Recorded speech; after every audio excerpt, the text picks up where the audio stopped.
quiero hablarte de algo, y es que yo no sé si os acordaréis, en los años 80, 90, cuando el médico te tenía que llamar, te tenías que llevar todo el día en casa, porque no existía el móvil, existía un fijo, ¿verdad? Y como la llamada fuera importante, tú te tenías que quedar en tu casa. Si no, fíjate cómo es la cosa, que tenías que dejar a alguien pendiente para que atendiera esa llamada. Hoy en día no, hoy en día con el simple móvil podemos hacer infinidad de cosas, podemos incluso mirar las cuentas bancarias, podemos llamar, podemos deshacer, podemos hacer infinidad de cosas. Pero fijaros bien, aquel teléfono nos tenía más libre, aunque nos tuviéramos que quedar un día en nuestra casa, comparado con este, que ahora nos tiene obcecados, nos tiene todo el tiempo mirando y nos tiene todo el tiempo. Pero yo no quiero hablarte de esa llamada que tienes que recibir por teléfono. Yo quiero hablarte de la llamada que Dios hace a nuestras vidas. Porque Dios llama. Amén. Dios llama. Ahora, ¿estamos prestos y tenemos el corazón dispuesto a escuchar y lo que verdaderamente Dios tiene y quiere para nosotros? Porque, como te he dicho antes, podemos pensar muchas cosas. Pero, ¿y si Dios tiene algo para ti que no te agrada? O, ¿y si Dios tiene algo para ti que no está en tus planes? Ya te parte por la mitad, ¿verdad? Ya no es lo que yo quiero. Y yo no sé tú, pero creo que aquí todo el mundo ha confesado a Cristo en su corazón, ¿no? Lo ha creído, ¿no? Y dice la palabra que con Cristo vivo crucificado y ya no vivo yo. Ahora es Cristo el que vive en mí, o sea, que ya debo de hacer la voluntad de Dios y no mi voluntad. Y hablando de llamadas, yo quiero hablarte del llamamiento que Dios hizo a Moisés. Sari el domingo compartía algo que la verdad que llamó muchísimo la atención a mi vida. Y una fue la de la fregona. Cuando tenía que exprimir, y cuánta agua sucia no sacaba ese cubo. Y te pones a mirarlo y te pones a pensar, y es que es verdad. Es que nos creemos limpios delante de la presencia de Dios, pero, ojo, cuanto más te acercas a Él, más sucio te ves.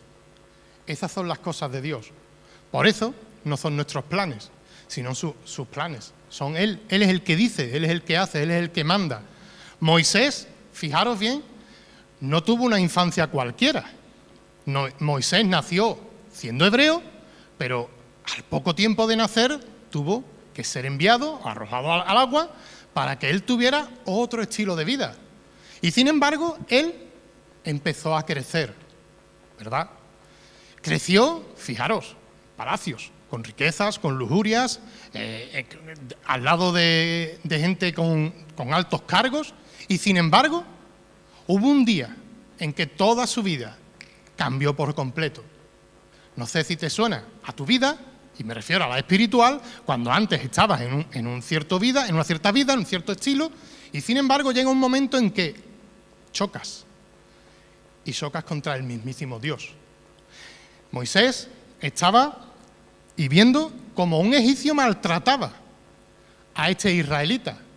Y ya sabéis la historia, ¿verdad? Él actuó y quiso defender, incluso matando al egipcio. Sin embargo, al día siguiente estaban dos israelitas peleando. Y él quiso hacer de juez, o él quiso mediar, simplemente. Y al mediar, ¿sabéis lo que le dijeron, no? ¿Quién eres tú? ¿Quién eres tú para mediar o quién eres tú de juez? ¿Qué quieres hacer? ¿Tú de juez aquí con nosotros? Es curioso. Pero ahí se dio cuenta de que Dios quería prepararlo. ¿Qué tuvo que hacer Moisés? Moisés tuvo que huir. No sé si te suena la historia, pero el que más y el que menos, una vez que ha aceptado a Cristo, ha tenido que cambiar por completo todo su estilo de vida. Moisés, teniéndolo todo en sus manos, tuvo que vivir totalmente diferente. Incluso, fijaros, tuvo que huir al desierto. Ese desierto que ningún cristiano quiere vivir, ningún cristiano quiere presenciar. Pero ojo, qué bueno es el desierto para una vida cristiana.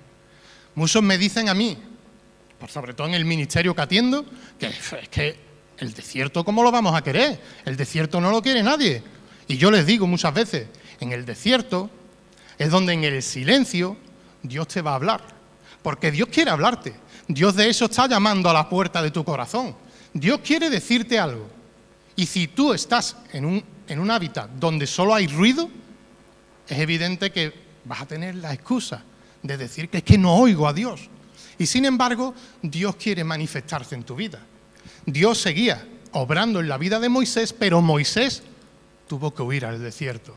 Ese desierto donde Dios preparó, donde Dios forjó, donde Dios realizó la obra, que Moisés se creía antes, cuando quiso mediar, que él era el que estaba capacitado, el que era capaz de sacar al pueblo de Israel de la esclavitud, y no es así.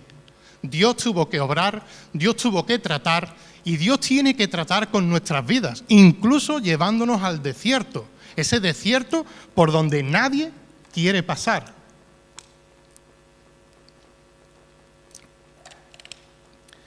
Amén. Qué bueno, ¿no? Que en el desierto, estando Moisés pensando en tiempos atrás lo bien que vivía, pero sin embargo, Moisés aceptó la voluntad, empezó a ser tratado, empezó a cuidar ovejas. Siempre se ha dicho, ¿no?, que el pastor ¿a qué tiene que oler? A ovejas, ¿verdad? Y él empezó a tratar con ovejas, él empezó a tratar y empezó a ser tratado a la misma vez. Y sin embargo, llega un día en que Dios se muestra a Moisés. ¿Y sabéis de qué manera se le muestra? Diciéndole que Él es el Dios de Abraham, el Dios de Isaac y el Dios de Jacob. Y él, que venía de una cultura, aún siendo hebreo, venía de una cultura egipcia, él podría decir, muy bien, a mí estos dioses no me representan. Podría ser, porque él había tenido una vivencia en la cual pues no sabía quién era ese Dios, hasta que ese día se presentó a su vida. Ese día se manifestó y empezó a arder, como vemos en Éxodo, ardiendo en esa zarza.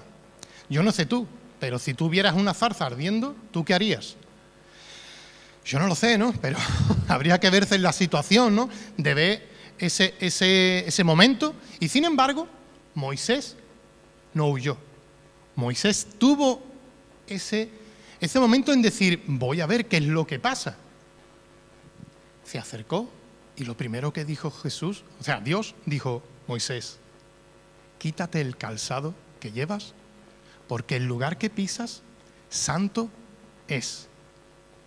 Y hoy, fijaros, hemos estado aquí y hoy se ha manifestado la gloria de Dios. Hoy hemos estado alabando, hemos estado glorificando a un Dios vivo, a ese Dios que se manifestó en su día a Moisés. Ese Dios que Moisés todavía no conocía, porque él no conocía al Dios vivo, al Dios real, al Dios que te da la vida y que a la misma vez te la puede quitar. Seguimos con el pasaje y vemos que Dios le dice que ha escuchado el clamor de su pueblo. Y ahora viene tiempo de otra vez. Todo el mundo es santo, todo el mundo cree en Dios, todo el mundo sale a las calles, todo el mundo manifiesta su fervor. Pero qué equivocado está el mundo, ¿verdad? Te lo digo por experiencia propia. Yo he vivido ese tiempo en el cual creía en ese Dios que ni te oye ni te escucha. Pero Dios, el Dios verdadero, el Dios de Abraham, el Dios de Jacob y el Dios de Isaac, se manifestó. Se manifestó de tal manera que Moisés no tuvo más remedio que caer rendido a los pies de él. ¿Te ha pasado alguna vez eso? ¿Has venido aquí con unas ideas y de repente Dios te ha dicho, aquí estoy yo, y hoy vas a hacer lo que yo quiero que hagas? Y sin embargo, cuando Dios se muestra y Dios le dice el plan que tiene a Moisés, ¿qué es lo primero que hace Moisés? ¿Yo? ¿Quién soy yo?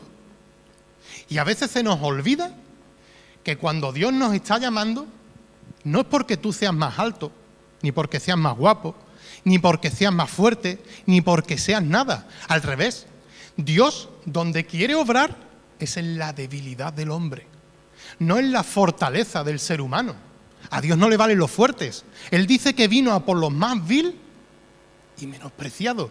Ahí fue donde se manifestó Dios. Y ahí es donde se manifiesta la gloria de Dios, en lo más vil y menospreciado. Y Moisés lo primero que dijo fue, ¿quién soy yo? De hecho le puso, no sé si son 3 o 4 objeciones diciendo, quieto, que yo no. Hasta incluso le dijo que no era de palabra fácil. Y a Dios le daba igual.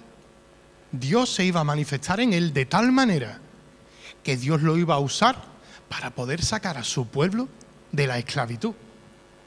Así como un día nos sacó a nosotros. Porque el que más y el que menos, yo no sé, pero la mayoría, ¿vale?, han crecido en la iglesia. Pero todo el mundo ha tenido que tener su proceso e incluso caer rendido a los pies de Jesús. Y para caer a los pies de Jesús hay que reconocerse como pecador y como que vive una vida distante a Dios. Y Moisés le pasó lo mismo. Vivía de tal manera en que él no sabía ni que existía Dios, pero llegó el momento en que claudicó y dijo, heme aquí, Señor. Te he dicho y te he comparado el teléfono, ¿verdad? Hoy Dios no quiere llamarte a través de teléfono, es más, es que no te llama a través de un teléfono. Pero Dios, a través de su palabra, a través de alabanzas, a través de la oración, a través de la convivencia entre hermanos, es donde se manifiesta, es donde se quiere usar, es donde quiere actuar. No sé en qué punto estás. Yo, sinceramente, estoy viviendo un tiempo en que estoy con la mente nada más que divagando, y esto sí que es verdad que me lo produce el estar parado. Mi esposa lo está sufriendo, la pobre. Pero bueno, como te he dicho, los desiertos son buenos. Moisés se creía capacitado cuando actuó en medio del egipcio y del israelita. Y Moisés se dio cuenta de que él necesitaba un proceso. Ese proceso lo hizo ir al desierto. Y Sari el otro día decía lo de la fregona otra vez, pero a mí se me venía a la mente otra cosa. Y es que cuando el árbol empieza a dar fruto, esa fruta no se puede coger, ¿verdad? Hay que esperar que madure. Y sin embargo, cuando está madura, fijaros lo que es la cosa, es cuando el árbol se lleva más palos. Porque entonces es cuando vamos a tener pruebas y van a venir dificultades y van a venir muchas circunstancias en las cuales no queramos. Y esos palos nos van a venir por todos lados. Pero es cuando verdaderamente el cristiano ya está maduro y ya da frutos. Moisés fue llamado por Dios. Fue enviado a una misión que él no se creía capacitado. Y sin embargo, Dios lo capacitó. Porque ¿quién de aquí está capacitado? Nadie. Se nos olvida de que no es lo que nosotros hagamos, es lo que Dios haga en nuestras vidas. Shari el otro día también lo exponía y decía que Moisés había sacado al pueblo de la esclavitud, del pecado. Pero Moisés no pudo sacar el pecado que hay en el corazón, ¿verdad? Y es verdad. Solamente hay una forma, y es yendo a los pies de Él. Es atendiendo al llamado que Dios tiene para nuestras vidas. ¿Te ha llamado Jesús hoy? ¿Te ha llamado Dios hoy? ¿Estás atento a la voz de Dios? Porque la palabra lo dice claro. Dice el necio que en su corazón, ¿qué es lo que no hay? No hay Dios. Y lo acabamos de ver aquí. Que Dios se ha manifestado. Dios es real. Lo vemos en la palabra, desde Génesis hasta Apocalipsis. Dios nos habla de cómo se manifiesta a su pueblo, de cómo actúa, de cómo obra y de cómo liberta los corazones. Porque vivimos totalmente amarrados por el pecado. Muchas veces se lo digo a los internos, fijaros con qué tontería, pero digo, ¿nunca habéis visto cuando una mosca se posa en tu rodilla? ¿Qué es lo que hace? Hace así con las patitas, ¿verdad? Así está el enemigo contigo, deseando de cogerte. Y a veces vivimos en tal manera que no queremos, que hacemos caso omiso al llamado de Dios. Y Dios está llamando, Dios sigue obrando todavía. Dios quiere tener ese encuentro personal porque, ¿sabes qué? De esas puertas para afuera hay mucha gente que todavía no han confesado a Cristo ni creen que existe. Es claro, y Dios tiene algo grande para nosotros y Dios quiere manifestarse. El llamado tenemos que escucharlo, tenemos que vivirlo. Pero cuando escuchemos la voz de Dios, tendremos que ser preparados, tendremos que ser forjados y tendremos que ser enviados. Es como esa misión que Jesús hace con sus discípulos, donde los prepara, los envía y les dice no llevarse el calzado, no llevarse tantas cosas, ¿no? El bolso, ¿no? Simplemente porque Dios prepara primero y después envía. Pero para ello tenemos que estar con un oído presto al llamado que Dios tiene para nuestras vidas. No sé cuál es tu llamado. Bastante tengo con el mío, la verdad. Pero sí sé que, como dice Job, antes era ciego y ahora puedo ver. Ahora puedo ver cómo Dios se ha manifestado tanto en mi vida, que he podido recuperar a mi familia, que he podido recuperar amistades, que he podido recuperar mi propia vida. Esa vida que estaba totalmente perdida. Amén. Que el Señor te bendiga, hermano.